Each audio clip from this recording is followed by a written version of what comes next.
À 1 mois post-opératoire, les principaux mouvements à éviter vont concerner les trajets en voiture.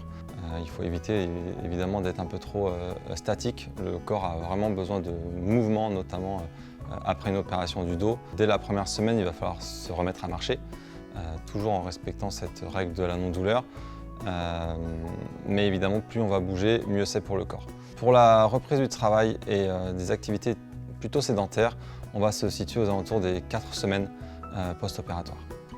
Pour la reprise du véhicule, on va se situer aux alentours des 4 semaines également, puisqu'en effet, il faut que le corps soit bien réhabilité niveau musculaire et donc qu'il y ait eu pas mal de renforcements faits en préalable.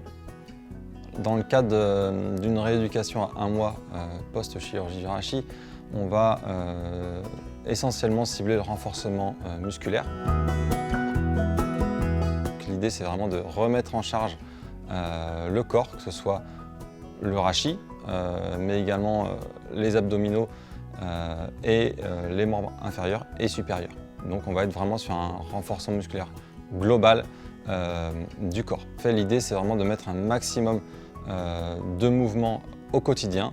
Ça ne sert à rien de se bloquer 2 heures tous les jours, c'est trop, ou même 1 fois 2 heures dans la semaine. L'idée, c'est vraiment de bouger un petit peu tous les jours. Donc rien que 15 à 20 minutes par jour suffisent pour entretenir l'aspect musculaire.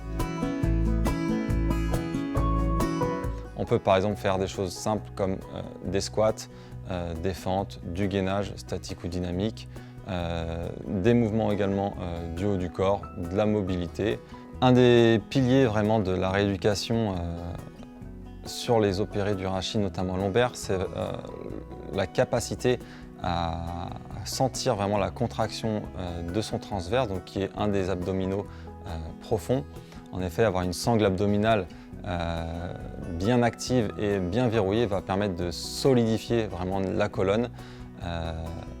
En préambule, évidemment, de tous les exercices qui incluent notamment les membres inférieurs, qui sont aussi des mouvements indissociables de la rééducation du rachis lombaire.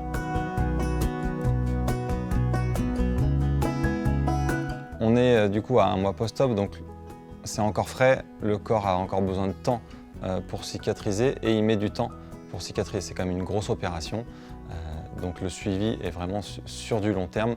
Donc si j'ai envie de dire un maître mot, c'est plutôt la patience.